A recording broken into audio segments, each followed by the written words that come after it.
Hello everybody. In this video, I'm going to explain third module, designing structured programming programs and arrays. Designing structured programs topics are functions, advantages, user-defined functions, predefined functions, and call by value, storage classes, scope rules, type qualifiers, recursion.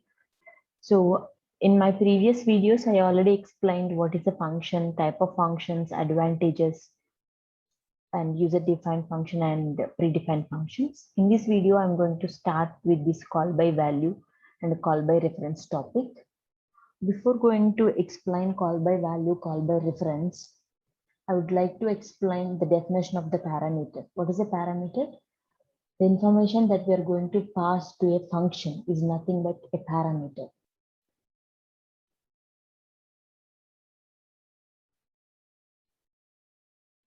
Basically, we have two types of parameters. One is actual parameters. The second one is formal parameter. Actual parameters are the values that we are going to specify in a calling function.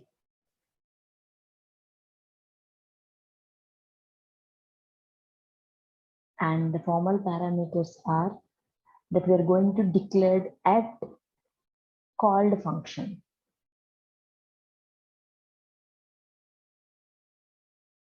When a function gets executed, the copy of actual parameter values are copied into formal parameters.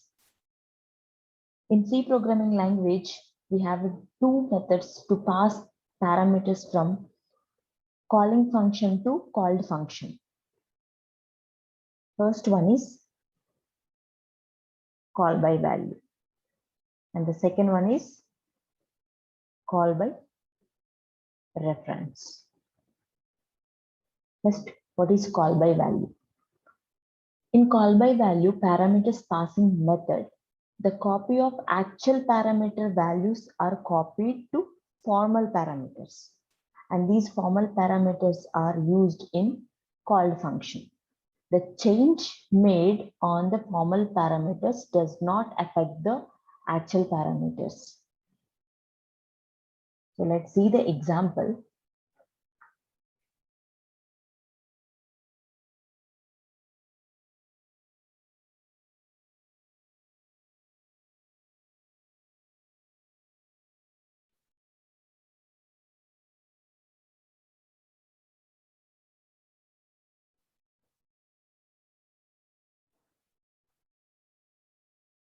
Here I'm going to declare two variables int a comma b. And here I'm going to write a function, and I don't want to return any value. That's why I used a void. I want to swap two values. I don't know what are the values. That's why I'm just giving two integer values here, function declaration. Now I'm going to assign a value 10, b value 5. Now I want to print before swapping.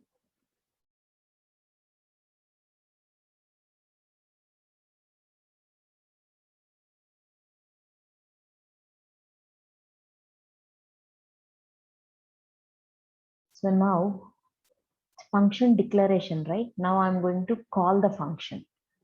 So how to call a function? By using function name, and I have to pass the parameters. So here I'm passing a comma b values. So function calling is done.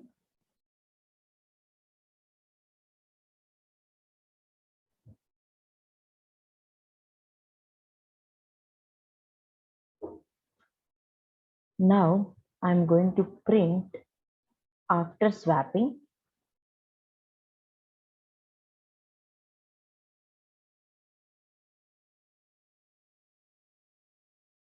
a comma b values are. So now I have to write definition of the function, right? So that is nothing but a called function. So for that, I have to read void. What is the function name? Swap. swap. Here I'm passing two variables. One is m and another one is n. And let me write the definition of the function. M is equal to m plus n. N is equal to n minus n. N is equal to n minus n. So here, call by values, the changes made on the formal parameters does not affect the value of actual parameters. So here, first before swapping, my program execution will start from here. Then it will create memory location to the variable A and B. Then here I declared a function with the name swapping, and here I'm passing A value 10 and B value 5. So then it will print before swapping. So before swapping, I'm going to read A value 10, B value 5. Then here I'm calling the function. So here swap A comma B, and here is the definition of the function. Then it will jump to the function m is equal to, here I'm passing A comma B. In this program, A and B are called actual parameters, and m and n are the formal parameters. The value of A is copied into m. If you observe here, the value of A is copied into m, and the value of B is going to copy it in n. The changes made on variables m and n does not affect the value of A and B. Let's see here I'm calling the function swap, and here I'm passing A and B values. So here A and B values are there. Again, I'm going to declare m and n memory allocations, and here I'm passing A value to m and B value to 5. So here I'm changing m value 10 plus 5, 15. Next, n is equal to m minus 15 minus 5. N value will become 10. M is equal to m minus n, 15 minus 10. So 5. Here,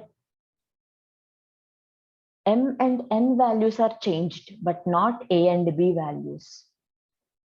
So that is the definition of call by value. The changes made on the formal parameters does not affect the actual parameters. That is nothing but call by value. The next topic is call by reference.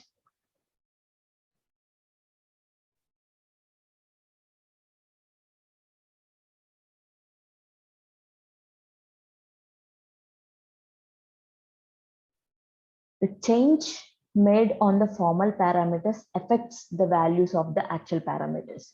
That is the definition of the call by reference. Let me write a program.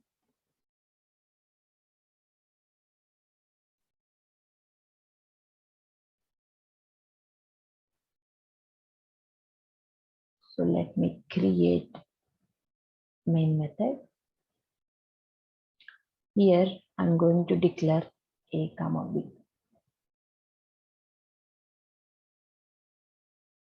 So my function declaration, here I'm declaring my function. I'm not expecting any return value.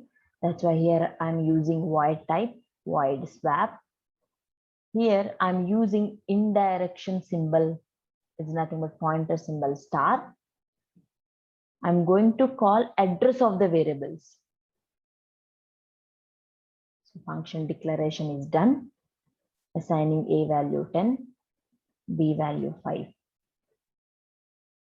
I'm going to print before swapping.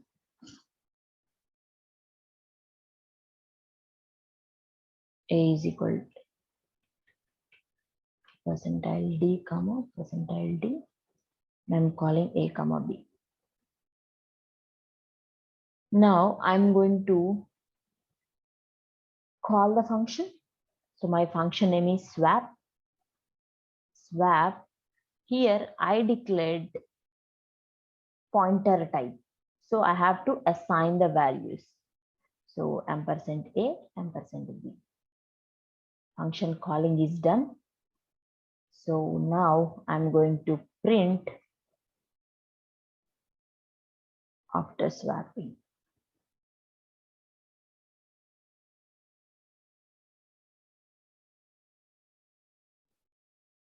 Now I'm going to write the function body. That is nothing but definition of the function. My function is void type. Function name is swap. Here I have to give int m, pointer m value, and int address of n value. So let me write the declaration. So here I'm going to call pointer of m with n. Same logic, but we are going to change both actual parameters and formal parameters in this case. That's why we are calling with address of the variables. So in call by reference parameters passing method, the address of the actual parameter is passed to the called function and is reversed by the formal parameters. It's nothing but pointers. The change made on the formal parameters affected the value of the actual parameters based on the address of the variable.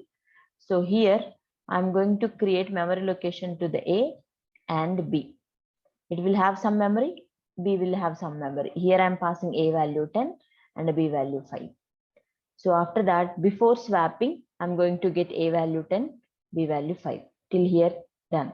Now I'm calling the function. My function name is swap, and I'm passing address of variable A and B to M and N. So here I'm going to declare M and N value with the values 10 and 5. And here I am passing the same address to A to M and B to N. Whenever I'm going to change the value of M to 5 and N to 10, automatically value of A will change and the value of B will change. That is a major difference between call by value and call by reference. So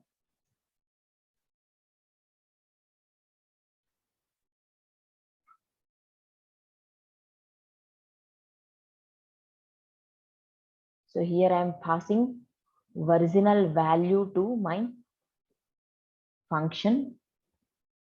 If it is modified, yes, if it is modified using call by reference, it will modify using call by reference. It is not modified, is nothing but call by value. So that's all about call by reference and call by value.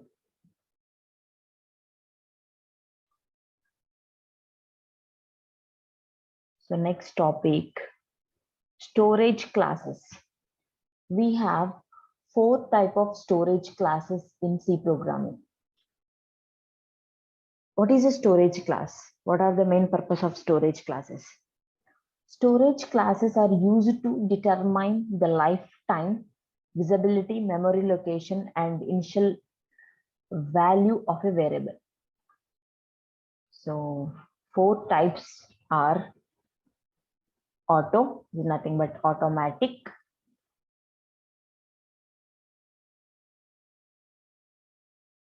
external, static, register. So Auto, it deals with the storage place RAM, and the default value is a garbage value.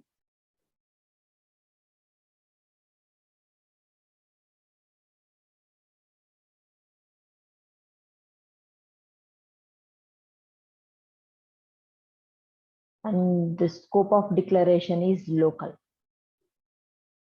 We can use auto within the function. So auto variables are called memory automatically at runtime. For example, if I declare int a, I'm not going to assign any value. Let me print the a value.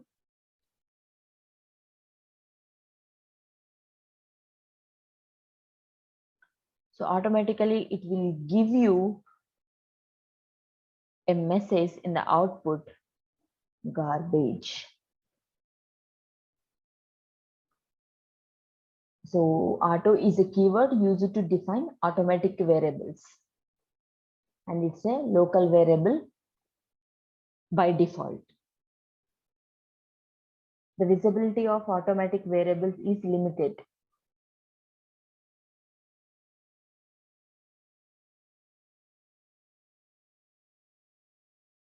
And the next keyword is external. The external storage class is used to tell the compiler that the variable defined as extern is declared within an external linkage elsewhere in the program. The variable declared as extern are not allocated any memory. It is only declaration and specification that the variable is declared somewhere in the program. So let me declare one program. Let me write one small example. If I declare extern int a, if I'm going to print int a, it will print some undefined reference values, because it will provide a default memory location. So it will give you not exact the location of variable. The variable declares as extern are not allowed any specific memory location. So that means it will give you zeroth location. External. And next one, static. A static variable defined used to hold their value between the multiple function calls. Whenever if you want to change the variable value by calling the function many times, if you declare that as static, it won't change the value. Static local variables are visible only to the function or block of the code. A same static variable can be declared many times, but we have to assign only one time. So let me write the example. So here I'm going to declare static int I.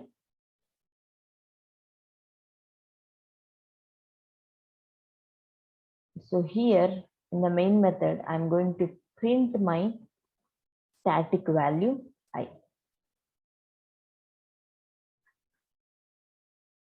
You will get some 0. Only 0 here.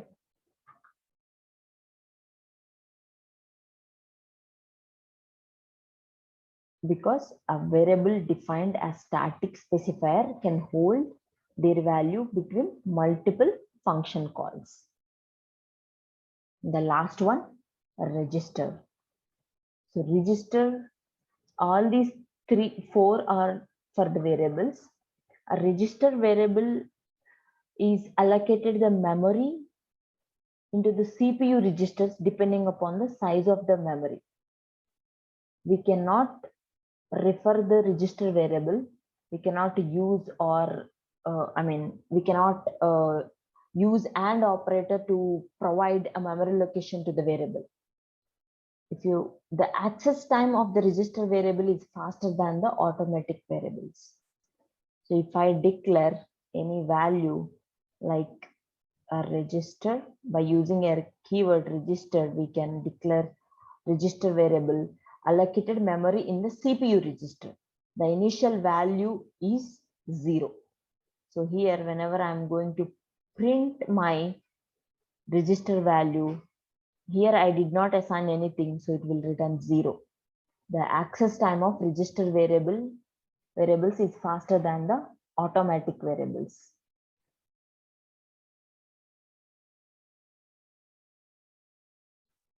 Next topic, storage classes are done. Next, type qualifiers. So what is a type qualifier? Type qualifier are the keywords used to modify the properties of variables. We can change the properties of variables by using type qualifiers.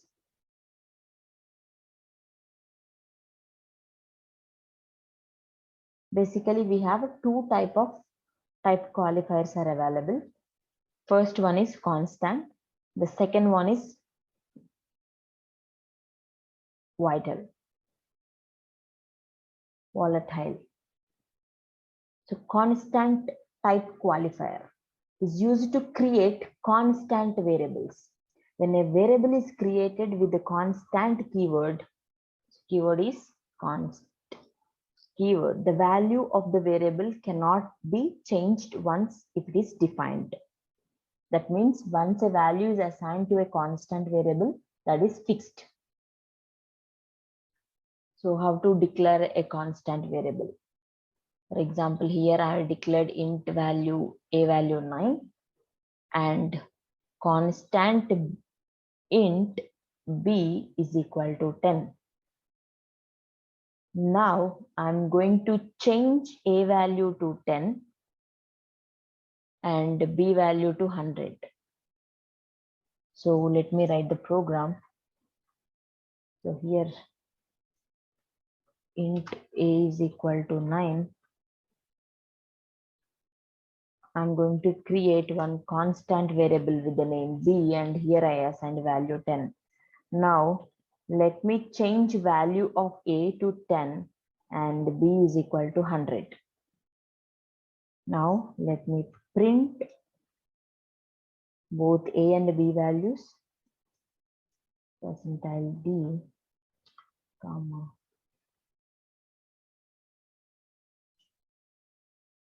Here I'm going to call a comma b.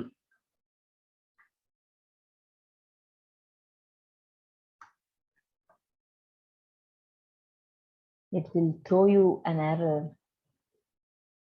See, b is equal to 100. Assignment of read-only variable b, because it's a constant value. It's a constant value. So we cannot see here. I'm successfully changed the a value, but I'm not able to change the b value. Let me call a, whether it is changed or not. I just want to check it. See, here I have to remove this. A value changed successfully. Now I'm going to change the b value. That's why it's showing an error, because we cannot change the constant value. I hope you understand what is a constant value. The next one is volatile type qualifier. This qualifier is used to create a variable whose values cannot be changed in the program explicit, but can be changed an external device or hardware. By using some other device, we can change the constant value. So the example is a variable which is used to store system clock is defined as a volatile variable. The value of the variable is not changed explicit in the program, but is changed by the clock routine of the operating system. we can easily change the clock timing, right? So by external hardware or a device, we can change the constant type to a normal type using a volatile type qualifier.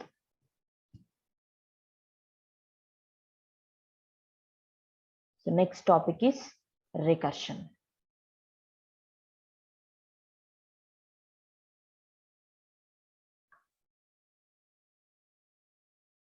The next topic is recursive functions.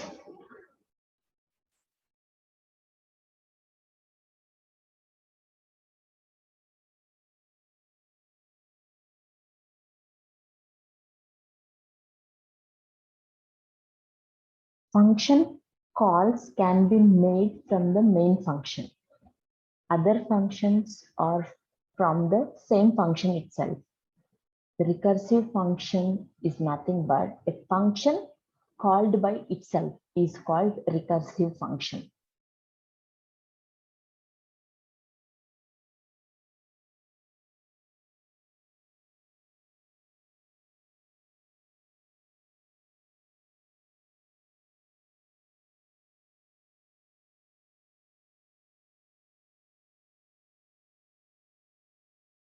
A function called by itself is called recursive function.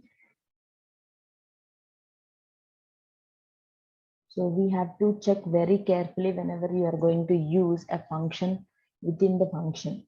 So let me write one example program.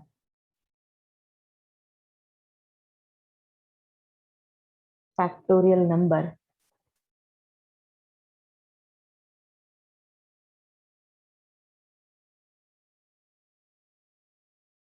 Here, first I'm going to declare the function.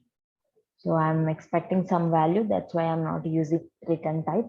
I am using primitive data types. So here my function name is factorial. And I'm passing only one number. Now I have to continue with my main method. Here is the body of the main method. So int variable fact. First I'm going to ask user to enter n value. And I'm going to read that using scanf.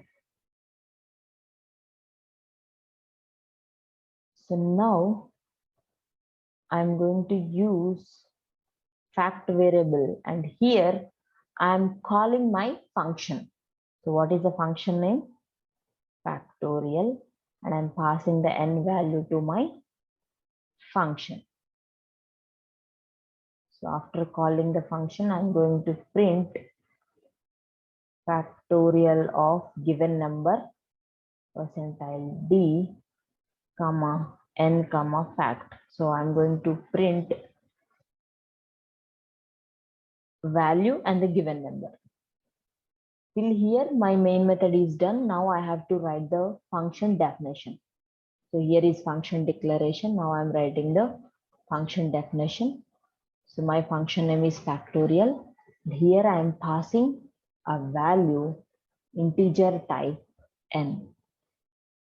And here, please observe, I declared one more temporary variable. And now I'm going to check whether the given number is 0 or not. If it is 0, I don't want to execute any statements. That's why here I mentioned the break. Else, if other than any number other than 0, I'm going to check temp is equal to n multiplication with, I'm going to call the function that is factorial of n minus 1. So this is the recursive function because I used my function within the function. So recursive function call. I'm going to print temp value or return temp. because I'm expecting return value, right? So I can directly write return temp. So let me explain this program. My execution will start from the main method. Before that, compiler is waiting for the factorial function definition. So here I'm declaring two variables with the name n and fact. Enter n value. So I'm going to enter n value 3. So here I'm calling my function. Then cursor will jump here and the definition of the function is here. So here I'm passing n value. So what is n value? 3 to the function factorial. So here I have a one more variable called temporary variable. So 3 not equal to 0. Then it will jump to the else statement. Temp is equal to 3 into n value 3, right? Factorial of n minus 1. So again I'm calling the function 3 minus 1. So it will call the function. So function definition is 2 not equal to 0. Then it will come here. Temp is equal to n into factorial of n minus 1 is 2, right? So again, it will jump to the function definition 3 into 2 into 1. So here in the first iteration, function value will be 3, then 3 into 2, then 3 into 2 into 1. So you cannot multiply with a 0, right? If you are going to multiply with a 0, automatically everything will become 0. So 3 into 2 into 1, you will get the value 6. Function recursion is nothing but a function called by itself is called in the recursion function. Here I'm calling the function within the same function is nothing but recursive function in the C. Thank you.